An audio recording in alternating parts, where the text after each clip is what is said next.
everyone. My name is Joey, and on behalf of my fellow booksellers, I'd like to welcome you all to Books and Books. Thank you so much for coming tonight. To learn more about events like these, you can visit booksandbooks.com and click on our events page. We really appreciate your support. And now I'd like to welcome Dr. Orlando Gutierrez Borona to say a few words. Dr. Gutierrez Borona is co-founder of the NGO Directorio Democrático Cubano, or Directorio, seeking to support the human rights movement in Cuba. He holds a PhD in International Studies from University of Miami, as well as graduate and undergraduate degrees in Political Science and Communications from Florida International University. He has authored many books on the history of Cuba, and like tonight's main speaker, he is also a poet. Please silence your cell phones and give him a warm welcome.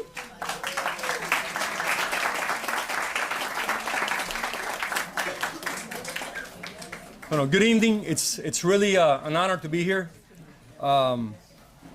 Thank you for that introduction. Those of us who know Ana Figueroa know that she's a person of integrity, of great intelligence, tremendous ethics, and leadership, moral leadership. But I'm not here to talk about that. I'm not a poet. I'm a reader of poems.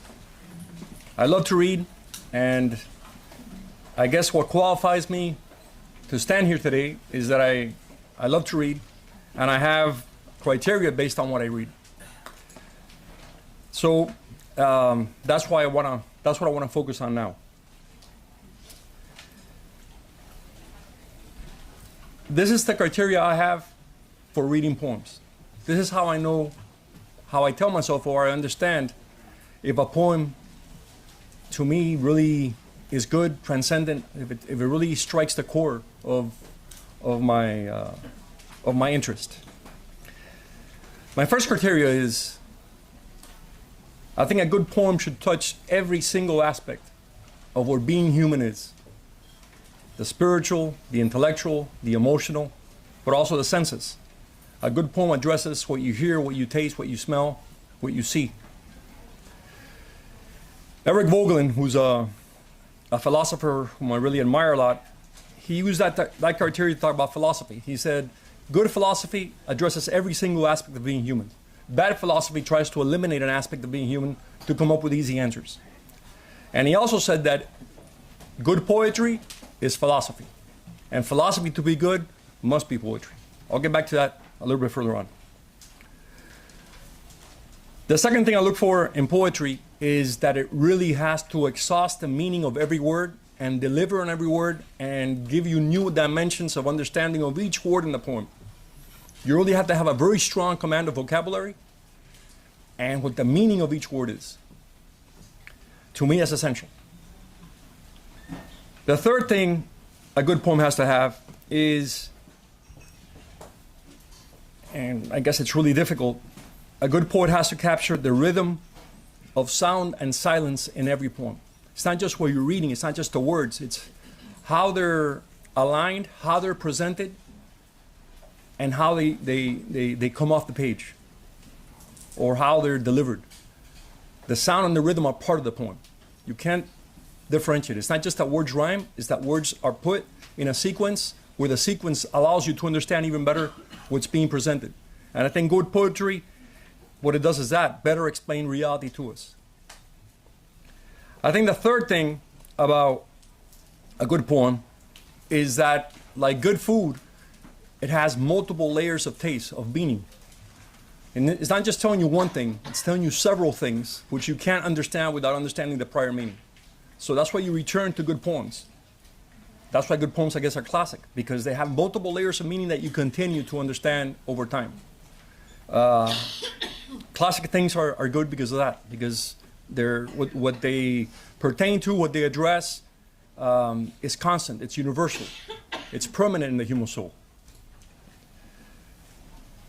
I'm here because Ana Figueroa, who grew up with many of us here, starting with her family, is a damn good writer. All right?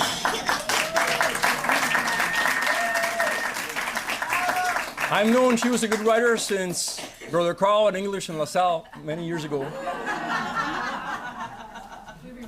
But she's not just a writer. I mean, we have a real talent here. An outstanding talent. Every single criteria I expressed is contained in Anna's poems. The multiple layers of meaning, how she uses every word to convey something very specific and exhaust each word of meaning, the use of rhythm and of silence, her mastery of silence in poems. To me, all that is very impressive. And I think I'm very proud that someone from Miami, from our city, stands out with that kind of talent. I think we should, all of us, unify and encourage and support Anna because she has something to say, she knows how to say it, and it's time she said it. And her poetry to me ultimately is very good because it's not just poetry, it's philosophy. She is, in a very real way, whether it's from a bar where a friend slams a cup of tequila on top of a counter, or talking about a city, or talking about Havana, whatever it is, she's saying something that is permanent, that is transcendent, that helps us explain what humanity is. So I came here because she's an excellent writer. I came here to share these amateur categories I have for evaluating poetry. And I think that this outstanding talent needs our support and encouragement so she keeps on writing and keeps on producing. Congratulations.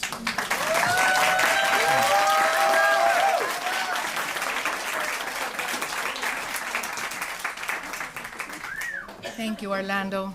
He's always very generous with me. We've been friends a long time, and he's someone I admire very much, the person of great integrity himself and amazing moral, an incredible moral compass in this world, and we all need them. So thank you, my friend. That meant a lot for me. I really appreciate that. And I thank all of you for coming. I know a lot of you did this out of pure friendship, so I am very, very grateful for that.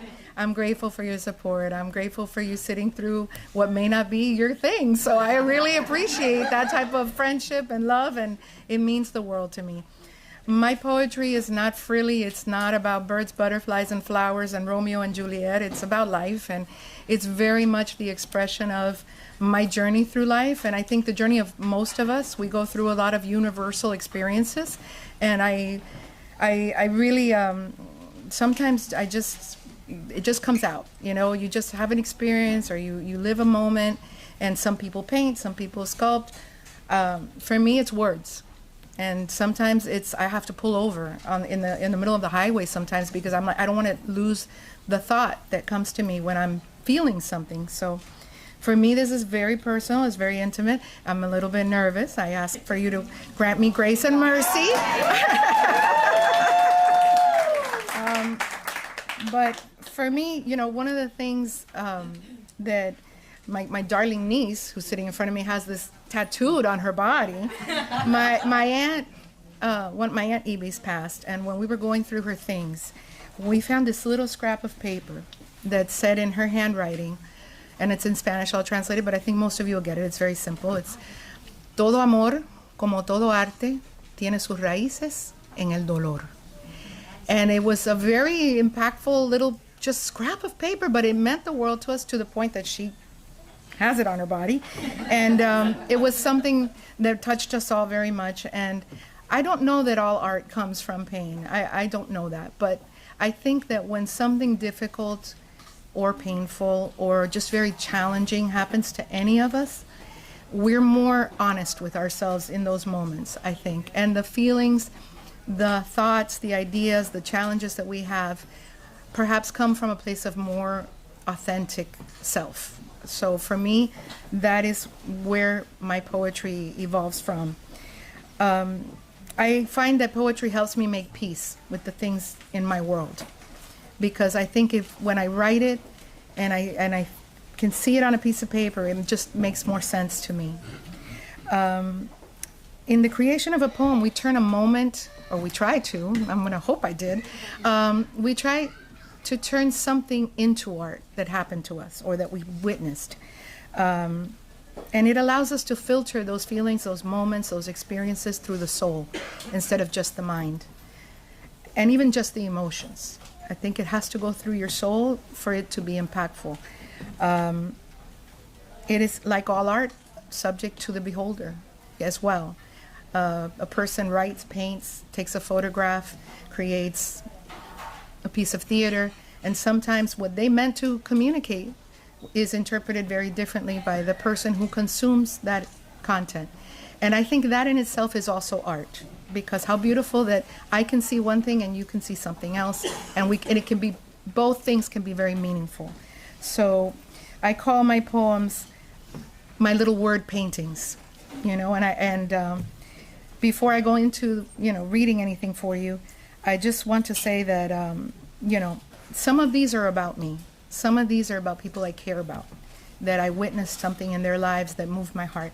Some, not many, but a few are just perfect strangers that just I shared a moment with. I never saw them again, but they left an indelible mark on my heart.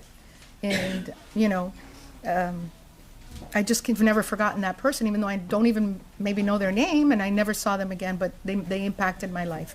And I hope truly that you enjoy them as much as I do.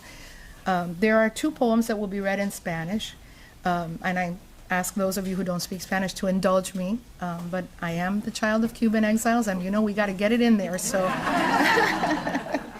But the first poem that I'm going to read is about the dreams we have in our childhood. I thought we'd make it kind of a journey through our own lives and the moments that mean things for us. And the first poem is the dreams that I had when I was a child and what I thought my life was going to be about. And it's called Twilight Stars and Station Wagons, and I really hope you like it. And if you don't, be nice. Okay? So again, this is Twilight Stars and Station Wagons. I'm not going to read from the book because they're out of order and I'll make everybody crazy. I lay on that station wagon hood, knees bent, arms spread wide, watching the beautiful splashes of color in the sky. Yellow, orange, pink, and purple. Fade and slowly turn into a dark new canvas. Staring up at the millions of stars in the southwestern sky, dreaming of the life that I knew I would lead. A life of writing stories from some charming Parisian cafe, stories about love and broken hearts and heroes. Staring at those divine lights until I became so dizzy I thought I would fall. Feeling I was falling off more than just that hood, falling off the very edge of the world, not understanding that in the end that is what life would become. Falling, lights, beauty, dizziness, a broken heart, shattering and mending and then breaking again. I didn't know the stars held so much darkness and texture. I just saw their light, and I felt their dust, and it entered my childish heart. There are no stars in the sky above me now, but there is stardust threading through the cracks inside me. I comfort myself knowing that it will seal the wounds of my soul, like divine water and gravel, helping me to stay balanced as the world tilts around me and the sky shimmers.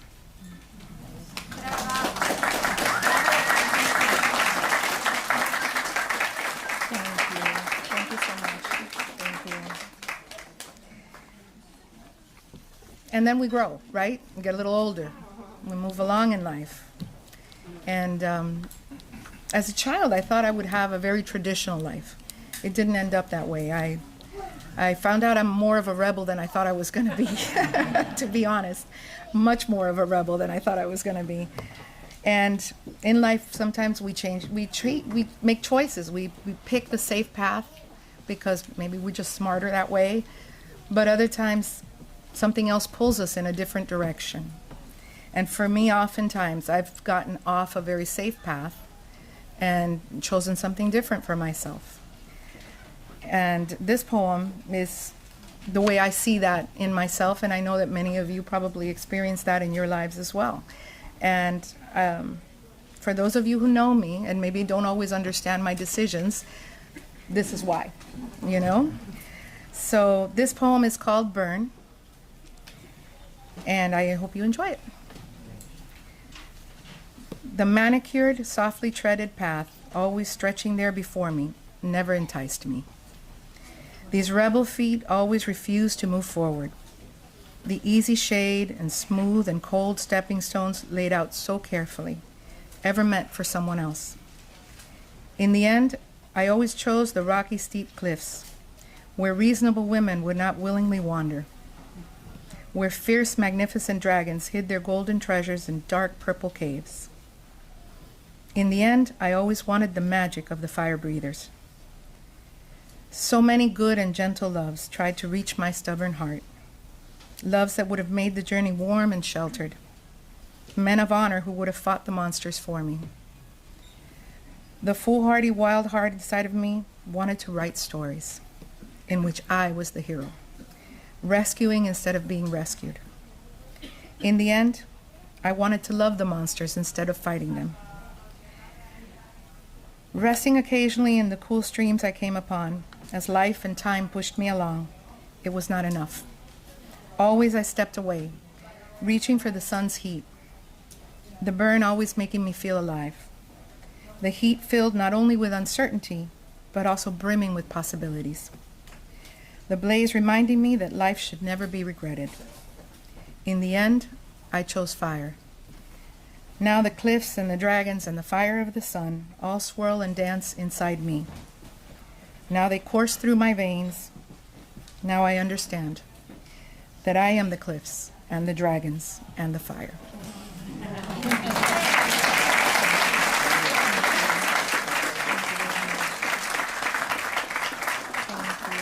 Thank you. This next one is when we have those moments where we lose someone precious, and it changes how we look at life forever. For me, this one is a tough one, but it's full of love, and I hope that you find some solace in it for any loss that you've had in your life. It's called Hands. I stare down at them, my mother's hands. The fingers not exactly straight, curving slightly, as if refusing to be perfect. No wrinkles or spots, just the barely there blue shadow of veins carrying away their precious cargo. I see her there. I see her in me as I stare down at my mother's hands. My hands, so perfectly like hers in my memory. I ache for my mother's hands. I wish for just one more touch from them. I press my hands together tightly, wishing they were holding her. She's been gone so long, but I am never without her. I see her in my hands, in my lips, in my thighs. Not everything was perfect. I hear her voice as I go through my day, reminding me to be patient, to be kind, to be better. I feel her in my heart as I stare down at these, my hands. I squeeze them together in gratitude for all the times I felt my mother's hands.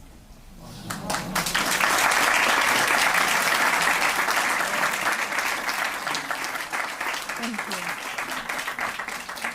Thank you. This one's a little more fun. Then comes heartbreak, right? And we fall in love and we give it all, and then somebody just smashes it all to pieces. And sometimes we don't even see our part in it, but we're still smashed to pieces, aren't we? This was a moment that I had. It was just this one just came out of me, you know. Even as I was in the middle of the whole thing, I was like, wow. But it's about also remembering who you are. And when you're in love, sometimes we forget who we are. So this one's called Tequila. Because nothing makes you remember who you are better than tequila. So I hope you enjoy this one.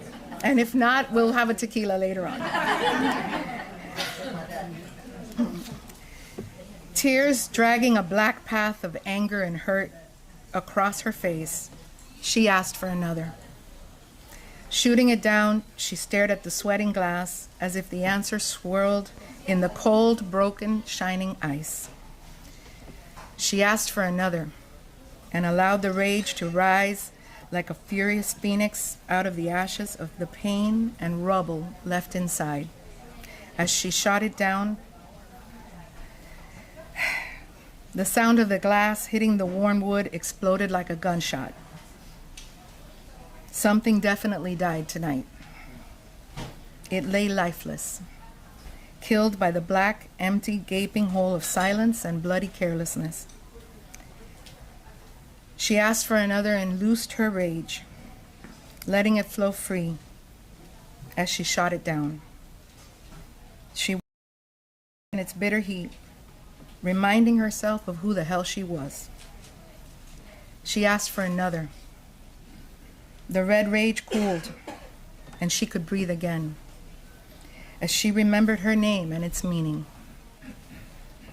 She shot it down, mourned her bloodied heart, and let what had to die be dead.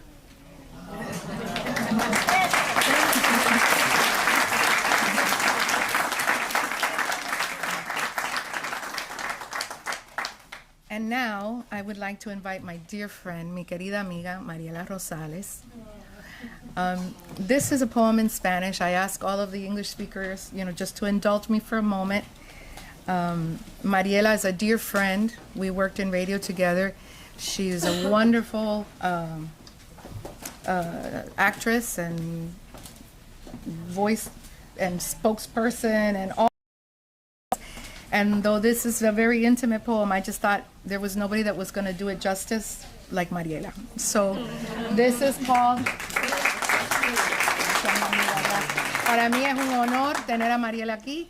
Esto es una poesía ya un poquito más... Pero yo sentí en mi corazón que ella le podía hacer más justicia a esta poesía que yo, como soy un poquito más penosa. Y la poesía se llama Cuando te vayas. ¡Wow! Buenas tardes. Yo tengo que decir algo. Primero, que estoy muy agradecida a la vida y a Dios de haberme dado una amiga como la que todos tenemos. Por eso estamos todos aquí hoy. Porque esta mujer, súper mujer, de verdad que se merece este éxito. Y más porque lo ha peleado, lo ha luchado. Hoy pasó algo que ella lo dijo así y a mí se me quedó aquí. Cuando llegamos, nos miró así a las amigas que estábamos aquí, dice, con esa mezcla de supermujer, y dice, esto yo lo soñaba cuando era niña.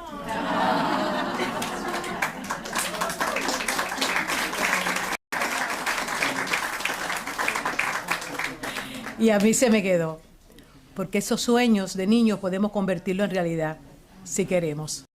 Y por eso estamos aquí todos hoy, porque es su sueño y queremos apoyarla. Voy a leer este poema. Yo me puse esta blusa roja porque cuando lo leí por primera vez a mí se me dieron los colores. Y yo dije, si me pongo la blusa roja va a parecer que es el reflejo.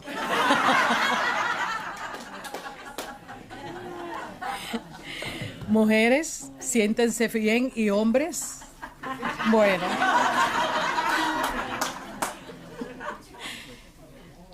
Cuando te vayas, lleva contigo el perfume de mi pelo, cuando de suave cortina servía para esconder nuestros besos. Como seda se deslizaba cayendo con mis caricias sobre ti.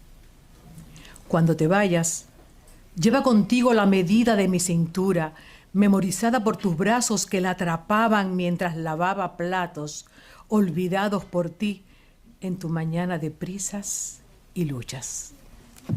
Cuando te vayas, lleva contigo la de mis dientes en tu hombro sudado.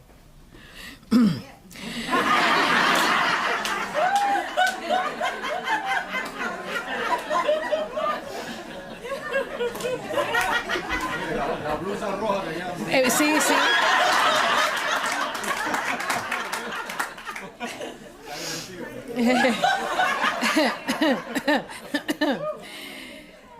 En tu hombro sudado, ya que solo tú desbordabas ese volcán en mí violento y primitivo, nacido de mi pasión por ti.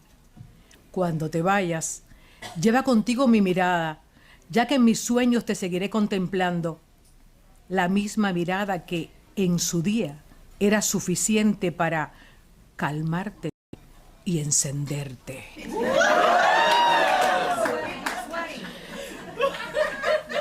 Cuando te vayas, lleva contigo mi corazón, ya que de nada me sirve. Guárdalo con las pocas caras y cartas que tengas de tus amores ya distantes, para que cuando te encuentres solo o cansado o herido, de algo sirva el amor de esta mujer llamada Anita Figueroa.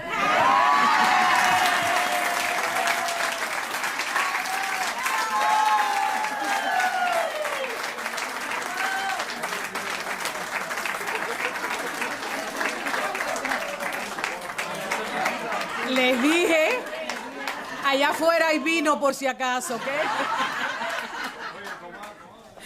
Bueno, ya conocieron otra faceta mía, pero a mí no. Esa poesía viene de cuando uno procesa el final de un amor ya con otra madurez en la vida. When we're young and love ends, we're heartbroken, we're shattered, we're bitter, we're angry. But when you grow and you mature in life, you realize that not every love is forever. But that doesn't mean it wasn't a good love. And that's really where that I've said goodbye to a few. But they all were beautiful, and they all brought beautiful gifts with them and wonderful lessons. And I think that once you love somebody, you always, in a different way, but you'll always love them. There's always a piece of you that will always love them, and they'll always love you. And time goes by, and it's a different feeling. It's a different process. It's a completely different perspective on heartbreak and separation. And so she gave it a wonderful spin. But I did want to give you a little bit of where it came from. And so,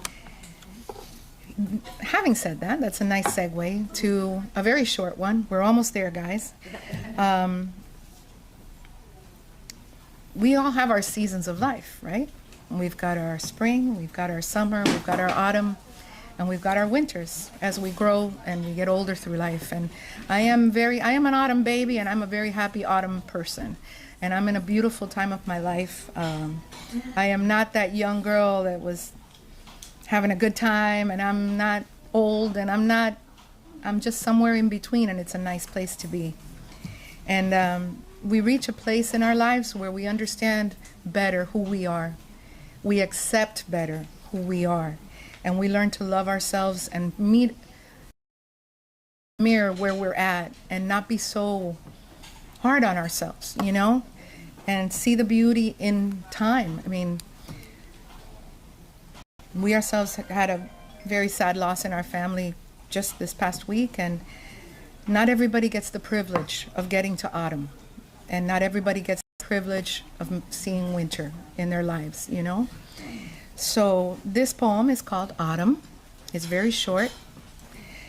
I hope you enjoy it. It's cooler here now. The air is crisp and sharp. The sky, clear as polished glass, is a blue so brilliant as to seem stroked by an artist's hand. So many colors. A riot of bloody reds, happy yellows, warm oranges, and brittle browns. The indigo sky pays homage to the green that remains, in spite of the season and its changes. Was I colorblind before? Will I see those colors again? In the spring, I believed in beauty, but did not understand its fleeting nature. In summer, I had no and too much arrogance to see. So I rejoice in my autumn, in the coolness of my breath, the clearness of my vision, the strong beat of my heart, as the whispers of the world vibrate through it.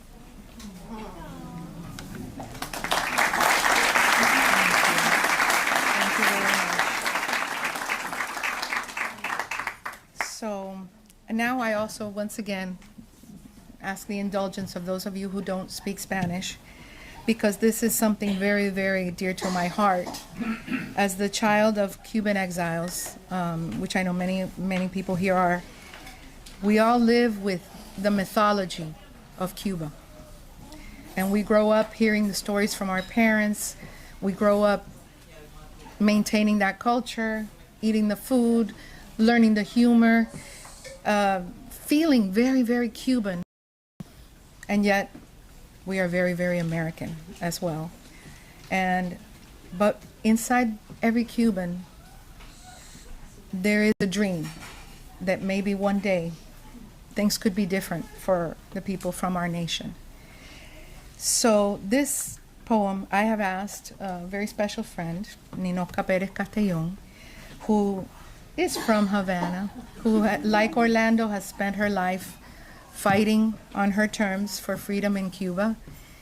And I am very honored to have her here, and I hope that you enjoy La Habana.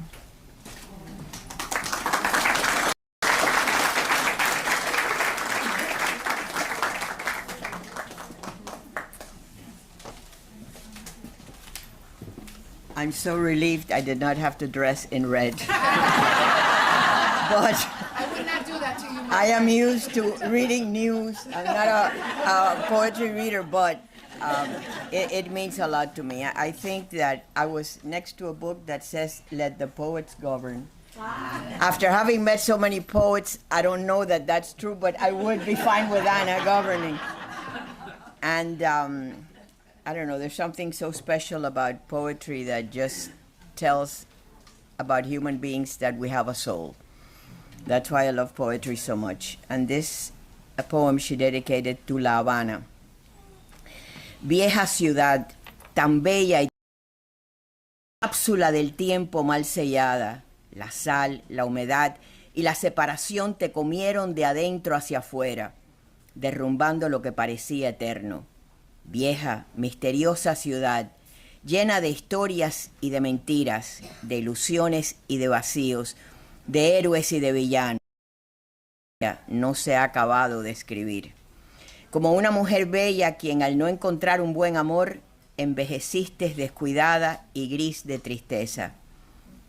Te encuentras abriéndole la puerta al extraño que viene a curiosear tus leyendas. La Habana, ciudad dorada y oxidada, tu gente sueña con lo que fuiste y con lo que pudiera ser, acá y allá, allá y acá. Sueñan tus hijos con 90 millas de mar, con lo que debían saborear en tus calles y no pueden.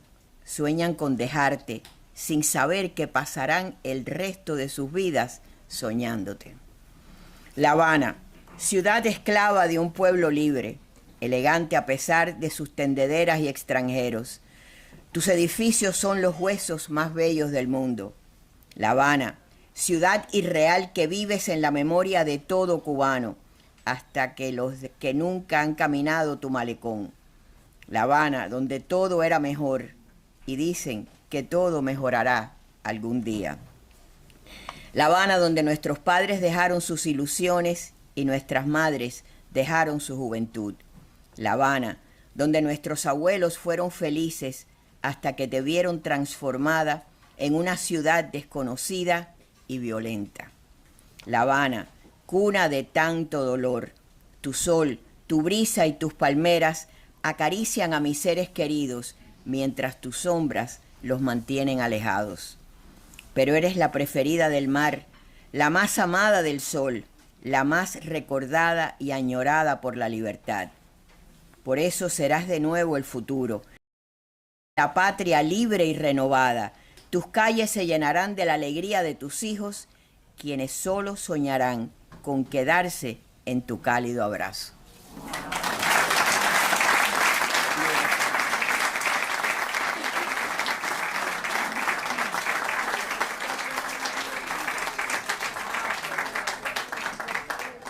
Thank you. Thank you. Hopefully one day, right? Un día. Un día. Que Dios quiera sea pronto. So we're almost there. I'm entering a new part of my life, which is a big obsession, and it's my grandson Enzo, who's awesome and couldn't be cuter if he tried. And he's just the love of my life. There's something that happens when you see your child holding their child that's undescribable. It's something so magical. And Enzo for me has been just such a gift, such a gift. I'm so grateful. The poem is because when I held him one day, I realized there were a lot of things in his life that maybe I wasn't going to be there for. And it's not a sad poem, but I realized that we only have so many summers, so many Christmases, so many spring breaks, so many where we can spend time with those who we love so much. And this poem is called Stay With You, and I hope you enjoy it. And it's for all the grandparents and parents out there. I hold you gently in my arms, feeling your soft warmth, breathing in your innocence. My thoughts all rush towards one truth. I want to stay with you, always. I can't, but how I wish I could. Oh, how I wish to see all the beautiful colors you will splash across the sky of your life. How I hope to watch the joys of your life unfold. I'd give anything to see your sweet face as you delight in the magic of this world. I want to stay in the world with you so that I can see all its enchantment and sorrow through your eyes. I want to fall in love with it all again, because your very existence makes it more tragic and more beautiful. I want to stay in the world so that I can celebrate your valiant choices and wipe the tears from your face when life and people let you down. I want to stay with you through every hard-won victory, through every vicious heartbreak. It will all happen, with or without me, won't it? I want to stay. Of course I can't. I will rage against time as long as I can, but we both know that time will win. But no matter what, my beloved boy, though never long enough, what a glorious time we will have together. How I treasure every moment, every smile, every sweet, soft breath of your sleep. My heart fractures, thinking that one day you might not remember me. But no matter what, for every day of your life, every second, while I stay and when I go, know that on this earth, and then later in whatever heaven waits for me, I will be watching over you, thinking of you, and loving you.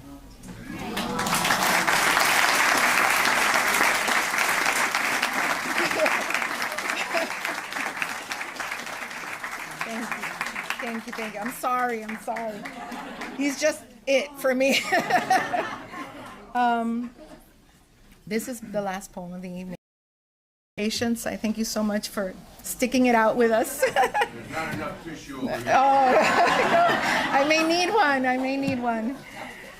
This last poem I would like to dedicate to my dear friend, Carlos Grilone, who really loves it and it makes it special to me. This poem is going to end the night because we still have so much to do, don't we? There's so many wonderful things that we want to get done and so many things we want to create and enjoy and so much time we want to spend together and all those things. But this is, sometimes we have to wait, So this is called Unwritten. And again, I hope you enjoy this one as well. I sit in the fading light, swirling the amber in my glass. As I watch it dance, all the unwritten poems inside shift and rearrange themselves. The silken words of love, the acid words of betrayal, the gentle words of faith, the terrible battle cries of the warrior, all rattle around inside me, vying for my attention. I don't wish to jumble them all. Sacred and shouldn't be spewed carelessly, nor dropped like wayward rolling dice. Their stories are rooted in holy ground. I'll not trample them because I'm restless. So the unwritten will stay that way tonight. I'll finish my scotch and lay down, hoping that the words turn into dreams that remind me of who I am.